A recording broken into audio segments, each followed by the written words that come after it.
135 గజాల భూమి కేవలం 8 లక్షలకే. ప్రతి నెల 10,000 మంత్లీ రెంటల్ ఇన్కమ్. నమస్తే, వెల్కమ్ టు సుమన్ టీవీ. నేను మీ సాయి. ముఖ్యమంత్రిగా చంద్రబాబు ప్రమాణ స్వీకారం చేసిన తర్వాత గతంలో తెలంగాణకు సంబంధించిన కొంతమంది ఎమ్మెల్యేలు కలిశారు. తాజాగా మరొకసారి తెలంగాణ స్పీకర్, అసెంబ్లీ స్పీకర్, అదేవిధంగా మరొక ఎమ్మెల్యే కలవడం ప్రాధాన్యత సంతరించుకుంది. ఎందుకు చంద్రబాబుతో వీరు కలవడం జరిగింది, దీని వెనుకున్నటువంటి కారణాలు ఏంటి మాట్లాడేటువంటి ప్రయత్నం చేద్దాం. మనతో పాటు Suman TV news chief editor Keshav గారు ఉన్నారు. సార్ నమస్తే. చంద్రబాబుతో మరొకసారి తెలంగాణ ఎమ్మెల్యేల భేటీ అనేది రాజకీయ చర్చకు దారితీసింది. దీంట్లో పొలిటికల్ కోణం ఏమైనా ఉందా, లేదా ఇతరత్ర అంశాలు ఏమైనా ఉన్నాయా? ఖచ్చితంగా రాజకీయ కోణం ఉంటుంది. రాజకీయ కోణం లేకుండా చంద్రబాబు నాయుడుతో వేరే పార్టీకి సంబంధించినటువంటి ప్రజాప్రతినిధులు కలవడం అనేది అసాధ్యం. ఎందుకంటే ఆయన తెలుగుదేశం పార్టీ రాష్ట్ర అధ్యక్షుడు, ఆంధ్రప్రదేశ్కి ముఖ్యమంత్రి, ప్రస్తుతం కూటమిలో ఒక కీలకమైనటువంటి నేత. సో ఇక్కడ సమస్య ఎక్కడ వస్తుందంటే, ఒక పార్టీ అని కాకుండా అన్ని పార్టీల నేతలు కలవడం అనేది ఇప్పుడు ఆసక్తికరంగా మారుతుంది. అందరికీ ఒక సింగిల్ పాయింట్ ఎజెండా ఏం చెప్తున్నారంటే, తిరుమల దర్శనానికి సంబంధించి తెలంగాణ ప్రజాప్రతినిధులు, మొన్నటి వరకు ఉమ్మడి రాష్ట్రం, గతంలో ఆంధ్రప్రదేశ్లో చంద్రబాబు నాయుడు గారు ముఖ్యమంత్రిగా ఉన్న సందర్భంలో రెండు రాష్ట్రాలకు సంబంధించిన ప్రజాప్రతినిధులకు కూడా లెటర్స్ చెల్లినటువంటి పరిస్థితి ఉంది. తర్వాత కాలంలో కొన్ని మార్పులు చేర్పులు చేస్తూ కొంత లిమిటేషన్స్ తీసుకొచ్చారు. ఇప్పుడు మళ్ళీ కొత్త ప్రభుత్వం ఏర్పడిన దర్శనానికి ఇచ్చేటువంటి లెటర్స్, రికమెండేషన్ లెటర్స్. సో ఈ రికమెండేషన్ లెటర్స్ని చెల్లుబాటు అయ్యేలాగా సిగ్నల్స్ ఇవ్వండి, అంటే ఆదేశాలు ఇవ్వండి, మీరు ఒక క్లారిటీ ఇవ్వండి, ఎలా వెళ్తే బాగుంటుంది అనే దాని మీద తెలంగాణ ప్రజాప్రతినిధులు కోరుతున్నారు. ఇది పైకి కనిపిస్తున్నటువంటి అంశం. అసలు చంద్రబాబు నాయుడు హైదరాబాద్లో ఎందుకు వచ్చారు? ఆయన పార్టీకి సంబంధించిన కార్యకలాపాలను విస్తరించాలి, తెలంగాణలో కూడా బలంగా తెలంగాణలో పార్టీని నిలబెట్టాలి అనేటువంటి వ్యూహరచన చేస్తున్నారు. దానికి తగ్గట్టుగా ఆయన ఒక ప్రకటన కూడా చేశారు. కమిటీలు అన్నీ రద్దు చేశారు. ప్రస్తుతం ఉన్న కమిటీలన్నీ ఆంధ్రప్రదేశ్లో, తెలంగాణలో 2 చోట్ల కూడా రద్దు చేశారు. 2 కమిటీలని ఒకేసారి నియమిస్తాం మేమని చెప్పి అన్నారు. అంటే at the same time Telangana రాష్ట్ర శాఖ అధ్యక్షుడి పదవి కూడా భర్తీ చేయబోతున్నారు. ఎందుకంటే లాస్ట్ టైం కాసాని జ్ఞానేశ్వర్కి ఇచ్చి ఎన్నికల ముందర ఆయన ఏదో చేస్తారనుకుంటే, ఎన్నికల ముందర ఆయన రకరకాల రీజన్స్ పెట్టి ఆయన పర్సనల్ ఎజెండాతో బయటికి వెళ్ళాడు. ఆయన దారిని ఆయన దెబ్బతిన్న పరిస్థితి మనం చూసాం. అయితే టికెట్ దక్కించుకున్నాడు, గెలుచుకోలేకపోయాడు. కాబట్టి ఇప్పుడు ఒక బలమైనటువంటి నాయకత్వాన్ని, పార్టీని ముందు బలోపేతం చేయాలి. అక్కడ అధికారం ఉంది కాబట్టి ఇక్కడ కూడా అధికారంలోకి రావాలి. ఒకటి, అధికారంలోకి వస్తారా లేదా బలమైనటువంటి పార్టీగా నిలబెట్టుకునేటువంటి వ్యూహరచన చేయడం ద్వారా ప్రజాప్రతినిధుల సంఖ్య కనుక పెరిగితే అది చంద్రబాబు నాయుడుకి, తెలుగుదేశం పార్టీకి advantage. At the same time కూటమిలో ఉన్నారు కాబట్టి ఆంధ్రప్రదేశ్లో ఎన్డీఏ ప్రభుత్వమే ఉంది. ఒక విషయం గమనిస్తే, మనం 2014-19 మధ్య ఉన్న ప్రభుత్వాన్ని ఎన్డీఏ ప్రభుత్వాన్ని ఎవరో చెప్పలా. 2 మంత్రులు బీజేపీ నాయకులు ఉన్నాయి, కానీ గత 5 ఏళ్లుగా జరిగినటువంటి చర్చలో అది టీడీపీ ప్రభుత్వం అనే చెప్పారు. ఈసారి ఒకే ఒక్క మంత్రి ఉన్నప్పటికీ కూడా ఎన్డీఏ ప్రభుత్వం అని చెప్తున్నారు. దానికి కారణం ఏంటి? జాతీయ రాజకీయాల్లో వచ్చిన మార్పు, నంబర్ గేమ్లో చంద్రబాబు నాయుడుకి వచ్చినటువంటి ప్రయారిటీ.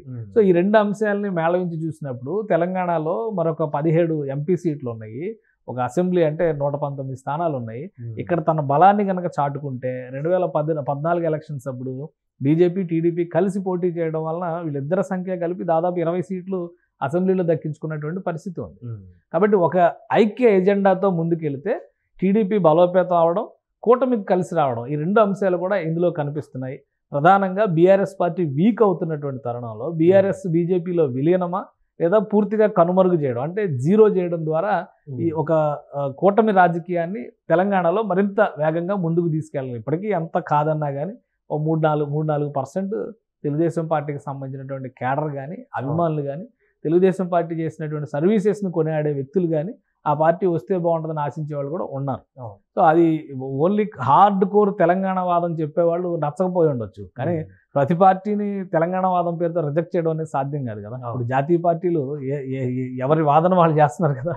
సో అదే తరహాలో తెలుగుదేశం పార్టీ తన పట్టుని తెలంగాణలో బలోపేతం చేసుకోవాలనేటువంటి ఒక వ్యూహాత్మక ఎత్తుగడ మాత్రం ఖచ్చితంగా వేస్తుంది. దానికి ఒక స్పష్టమైనటువంటి బీజాలు అయితే 2వ విజిట్, అంటే లాస్ట్ ఒక విజిట్ జరిగింది చంద్రబాబు నాయుడు గారు. ఆ టైంలో అందరితో కూడా మాట్లాడారు. ఆ టైంలో కొంతమంది ఎమ్మెల్యేలు, బీఆర్ఎస్ నుంచి కాంగ్రెస్లోకి వచ్చినటువంటి ఎమ్మెల్యేలు, మళ్ళీ శ్రీలింగంపల్లి ఎమ్మెల్యే కానీ వీళ్ళందరూ Rajendra Nagar MLA, city area. ఎందుకంటే ఇప్పుడు ఇంకొక విషయం మనం గమనించాలి, 2023 అసెంబ్లీ ఎన్నికల్లో కాస్తో కూస్తో పరువు కాపాడుకోగలిగింది బీఆర్ఎస్ పార్టీ, అలానే కేసీఆర్ అంటే కనుక కేవలం అర్బన్ ఓటింగ్. అది కూడా హైదరాబాద్ చుట్టుపక్కల ఉన్నటువంటి నియోజకవర్గాల్లోనే దాదాపు 14-24 నియోజకవర్గాల్లో ఇక్కడే బీఆర్ఎస్ బలం కనబడింది. కాంగ్రెస్ పార్టీ ఇక్కడే అసలు ఆచూకీ లేనటువంటి పరిస్థితి. 1-2 సీట్లు దక్కించుకున్నటువంటి పరిస్థితి. అంటే ఉమ్మడి రంగారెడ్డి, ఉమ్మడి హైదరాబాద్ జిల్లాలో బీజేపీకి ఒకే ఒక సీటు దక్కినటువంటి పరిస్థితి ఉంది. సో ఈ లెక్కల్ని చూసినప్పుడు ఇంకా ఇక్కడ బీఆర్ఎస్ వాదాన్ని వీగిపోయేలా చేయాలంటే కనుక బీజేపీ ఖచ్చితంగా తన బలాన్ని పెంచుకోవాల్సినటువంటి అవసరం కనిపిస్తుంది. బహుశా కూటమి రాజకీయాల్లో భాగం కావచ్చు, సొంత పార్టీని బలోపేతం చేసుకోవడం ద్వారా ముందుకెళ్లాలనేటువంటి ఆలోచన కావచ్చు. చంద్రబాబు నాయుడు వ్యూహంలో అయితే చాలా క్లియర్ ఎజెండా అయితే కనిపిస్తుంది. ఇప్పుడు వీళ్ళందరి భేటీలు ఎలా ఉన్నాయంటే రాజకీయాలకు అతీతంగా జరుగుతున్నటువంటి ఒక దేవుడి కార్యాన్ని ప్రొజెక్ట్ చేస్తూ వస్తున్నారు. బహుశా నేను అనుకోవడం పెద్ద సీరియస్గా దాన్ని అబ్జెక్ట్ చేసేటువంటి పరిస్థితి ఉండదు. రెండు తెలుగు రాష్ట్రాలు ఒకే భాష మాట్లాడేవాళ్ళు నిన్న మొన్నటి వరకు కలిసి ఉన్నటువంటి రాష్ట్రం. తిరుపతి బాలాజీ లాస్ట్ టైం కేసీఆర్ గారు చేసినటువంటి తప్పు ఏంటంటే, తప్పు అని ఎందుకు చెప్పాల్సి వస్తుందంటే దేవుడికి ఉండే ప్రాధాన్యం డిఫరెంట్, దాని రాజకీయాల్లోకి తేవాల్సిన అవసరం లేదు. మీకు తిరుపతి ఉంటే మాకు యాదాద్రి ఉందనేటువంటి పోటీని తీసుకొచ్చి ఇక్కడ నిర్మాణం, ఖచ్చితంగా యాదాద్రిని అందరూ గౌరవిస్తారు. అక్కడికి వెళ్ళేటువంటి ప్రాధాన్యం దానికి ఉంటుంది, ఆ ఆలయానికి ఉండేటువంటి ప్రాముఖ్యత ఆలయానికి ఉంటుంది. కానీ పోటీ పెట్టేటువంటి ప్రయత్నం చేశారు చూడండి, అది చాలా మందిలో అది పైకి చెప్పకపోయినా కానీ తిరుపతితో ఎలా పోలుస్తాం అనేటువంటి ఫీలింగ్ అయితే చాలా మంది. తిరుపతి ప్రత్యేకత దానికి ఉంటుంది. తిరుపతి వెంకటేశ్వర స్వామి ప్రపంచంలోనే ఇప్పుడు హిందూ దేవాలయాల్లో ప్రపంచంలోనే ప్రాముఖ్యత ఉన్నటువంటి దేవాలయం, కాబట్టి దాంతో పోల్చడానికి అవకాశం లేదు. ఇప్పుడు అయోధ్య రాముడితో పోలిస్తే కూడా కొత్త నిర్మాణం జరిగింది కాబట్టి 2-3 సంవత్సరాలు భక్త జన ప్రవాహం జరగవచ్చు, కానీ తర్వాత ఎలా ఉంటుందనేది చూడాలి అనేటువంటి మాట మనం చెప్పారు. ఆల్రెడీ మనం అది ఓపెన్ అయినప్పుడు ఉన్నంత హడావుడి హంగామా ఇప్పుడు కనిపించట్లేదు. కాబట్టి అక్కడ ప్రత్యక్ష దైవం కలియుగ వరదుడు అనేటువంటి పేరుతో ఉన్నటువంటి వెంకటేశ్వర స్వామితో పోటీ పడడం అనేది కరెక్ట్ అయినటువంటి పోలిక కాదు. కాబట్టి చాలా మందిలో అసంతృప్తి ఉంది. ఇప్పుడు ఇక్కడ కాంగ్రెస్ ప్రభుత్వం ఉంది, అక్కడ ఎన్డీఏ ప్రభుత్వం ఉంది. కర్ణాటకలో కాంగ్రెస్ ప్రభుత్వం ఉన్నా కానీ అక్కడి నుంచి డిప్యూటీ సీఎం పవన్ కళ్యాణ్ కర్ణాటకకి వెళ్ళి మరి ఫ్రెండ్షిప్ చేస్తున్న పరిస్థితి. ఇప్పుడు తుంగభద్ర డ్యామ్కి డ్యామేజ్ అయితే 2 రాష్ట్ర ప్రభుత్వాలు కలిసి పనిచేస్తున్నటువంటి పరిస్థితి ఉంది. అదే తరహాలో తెలంగాణలో, ఆంధ్రప్రదేశ్లో కూడా ప్రభుత్వాల మధ్య పొరపచ్చాలు లేకుండా తెలుగు ప్రజల ప్రయోజనాలు అనేటువంటి అంశంతో కలిసి ముందుకు సాగాలనేటువంటి ఒక ప్రతిపాదన 2 రాష్ట్రాల ముఖ్యమంత్రులు చేశారు.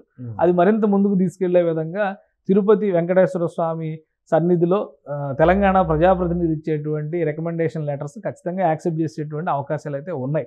బహుశా అది అధికారికంగా జీవో ఇవ్వాల్సినటువంటి పరిస్థితులు రేపు చంద్రబాబు నాయుడు గారు ఇవాళ నుంచి మళ్ళీ ఏపీలో ఆయన అధికారిక కార్యకలాపాల్లో ఉంటారు కదా, ఆయన ఇచ్చే డైరెక్షన్స్ మేరకు అతి త్వరలో దానికి సంబంధించినటువంటి అంశం రావచ్చు.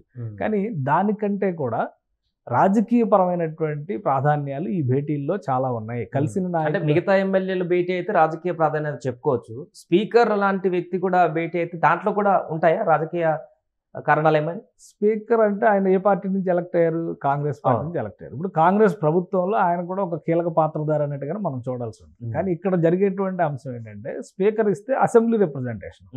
అసెంబ్లీలో ఉన్నటువంటి ఎమ్మెల్యేలు విడివిడిగా వెళ్ళి కలిసిన వాళ్ళందరూ మాజీ తెలుగుదేశం పార్టీ నాయకులు. ఇంకోటి ప్రకాష్ గౌడ్ తెలుగుదేశం పార్టీ నుంచి బీఆర్ఎస్కి వెళ్ళి తర్వాత ఇప్పుడు కాంగ్రెస్కి వచ్చినటువంటి నాయకులు. ఇక్కడ శేర్లింగంపల్లి ఎమ్మెల్యే గాంధీ గారు బీఆర్ఎస్కి వెళ్ళి ఇటు వచ్చినటువంటి నాయకుడు. ఈ మాధవరం కృష్ణారావు సేమ్ అది. అంటే ఒక రకంగా వాళ్ళకి రాజకీయంగా ప్రస్థానాన్ని ప్రారంభించింది తెలుగుదేశం పార్టీ. సో రాజకీయ ప్రాధాన్యం లేదని మనం ఎలా చెప్తాము? సరే, గడ్డం ప్రసాద్ కుమార్ గారు ఏంటంటే ఆయన కాంగ్రెస్ మనిషి అనేటువంటి ఇమేజ్ ఉంది. కానీ ఒక ఎమ్మెల్యేనో 2 ఎమ్మెల్యేలో అడిగితే చేస్తే అదేమవుతుంది, వాళ్ళకి క్రెడిట్ వెళ్ళేటువంటి పరిస్థితి ఉంటుంది. ఒక అసెంబ్లీ రిప్రజెంటేటివ్గా టోటల్ అసెంబ్లీకి పెద్దగా ఉన్నటువంటి స్పీకర్ ప్రతిపాదన చేస్తే ప్రజాప్రతినిధులకు సంబంధించినటువంటి అంశం మరికొంత ముందుకు తీసుకెళ్ళడం ఇది వ్యూహంలో భాగమే అనుకోవడానికి ఇబ్బంది ఏముంది అందులో? ఖచ్చితంగా వ్యూహంలో భాగంగానే జరుగుతుంది. ఒక ముఖ్యమంత్రి లెటర్ రాస్తే కేవలం క్రెడిట్ ముఖ్యమంత్రి రావచ్చు, కానీ అసెంబ్లీ అనేది ఆల్ పార్టీస్ రిప్రజెంటేషన్. సో అన్ని పార్టీల ప్రతినిధిగా ఉన్నటువంటి స్పీకర్ ఈ పని చేయండి అనేటువంటి రిక్వెస్ట్ చేశారు. కాబట్టి 100% రాజకీయాలకు అతీతంగా ఇది వెళ్తుంది అనేటువంటి పిక్చర్ కలర్ అయితే ప్రజల ముందర కనిపిస్తుంది. కానీ చంద్రబాబు నాయుడు గారు ఈ పర్మిషన్ అంటే ఇది ఒక్కదాని కోసమే చంద్రబాబు నాయుడు గారితో భేటీ అవ్వాల్సినంత ప్రాధాన్యం అయితే లేదు. మిగతా వాళ్ళందరూ కలవాల్సిన అవసరం లేదు, స్పీకర్ గారు చూసుకుంటారు. సో ఇది ఏంటంటే అందరూ చెబుతున్నటువంటి మాట పైకి వెంకటేశ్వర స్వామి సాక్షిగా ఇప్పుడు జరుగుతున్నదంతా కూడా రాజకీయ మంత్రాంగం. రాబోయే రోజుల్లో తెలుగుదేశం పార్టీ తనదైన శైలిలో ఇక్కడ తన ప్రస్థానాన్ని మరింత బలోపేతం చేయడానికైతే మార్గాన్ని వేసుకుంటుంది. ద సేమ్ టైం ఇప్పుడు బీఆర్ఎస్ బీజేపీ మధ్య నడుస్తున్నటువంటి విలీన ప్రతిపాదనలు, చర్చలు, దానికి సంబంధించి ఢిల్లీలో రియాక్షన్స్ వస్తాయని చెప్పారు అంటున్నారు. సో వీటన్నిటిని బట్టి కూడా అడుగులు ముందుకు పడతాయి. అయితే బీజేపీ నాయకులు చాలా గట్టిగా ఖండిస్తున్నారు, అసలు బీఆర్ఎస్ని విలీనం చేసుకునే పరిస్థితి లేదు అని. అన్ని రకాలుగా బీఆర్ఎస్ పార్టీ సరెండర్ అయితే తప్పితే బీజేపీలో కలిసేటువంటి పరిస్థితి ఉండదు. కేసీఆర్ గారు అటువంటి ఎజెండాని తీసుకుంటారా లేదా గతంలో మాట ఇచ్చారు కాబట్టి కాంగ్రెస్ వైపు వెళ్తారా, కాబట్టి అది ఏ నిమిషం కూడా మనం చెప్పలేం. ఈ రోజు ఆయన వెళ్ళి రేపటి నుంచి కలిపేస్తున్నానని చెప్పి వచ్చిన తర్వాత మళ్ళీ రేపటి లోపు జరిగేటువంటి కాలంలో బోలెని మార్పులు జరగదు. గతంలో సో చూసాం ఆయన రాజకీయాలు చాలా చూసాం. మహాకూటమి అని చెప్పి 2009 ఎలక్షన్స్ మొత్తం క్యాన్వాస్ చేసి ఇక్కడ ఓటింగ్ ప్రక్రియ పూర్తయిన వెంటనే పంజాబ్ వెళ్ళి ఎన్డీఏ కూటమికి మద్దతు పలికారు. కాబట్టి కేసీఆర్ గారిని నమ్మేటువంటి పరిస్థితి ఎవరికీ లేదు. అందుకని ఆయన విలీన ప్రతిపాదనలో ఆయన రాజకీయ జోక్యాలు ఎలా ఉన్నప్పటికీ కూడా ఒక ప్రత్యామ్నాయ వ్యూహంతో మాత్రం తెలంగాణ ఆంధ్రప్రదేశ్లో కలిసికట్టుగా రాజకీయం నడుస్తున్నటువంటి శైలి అయితే కనిపిస్తుంది. దీనిలో చంద్రబాబు నాయుడు గారు కీలక పాత్రధారి అయ్యేటువంటి సంకేతాలు చాలా స్పష్టంగా ఉన్నాయి. Right sir. అది మొత్తానికి తాజాగా మరొకసారి ముఖ్యమంత్రి చంద్రబాబుతో తెలంగాణకు సంబంధించినటువంటి ఎమ్మెల్యేలు భేటీ అవ్వడం అయితే రాజకీయ ప్రాధాన్యత సంతరించుకుంది. ఒకవైపు తిరుపతి దర్శన టికెట్లకు సంబంధించినటువంటి అంశాన్ని తెరపైకి చూపిస్తున్నప్పటికీ కూడా ఇంటర్నల్ గా దీంట్లో పొలిటికల్ ఈక్వేషన్స్ కూడా ఉన్నాయంటూ ఒక చర్చ అయితే కొనసాగుతుంది. సుమన్ టీవీలో మీ పర్సనల్ అండ్ బిజినెస్ ప్రమోషన్స్ కోసం కింది నెంబర్కి కాంటాక్ట్ చేయండి.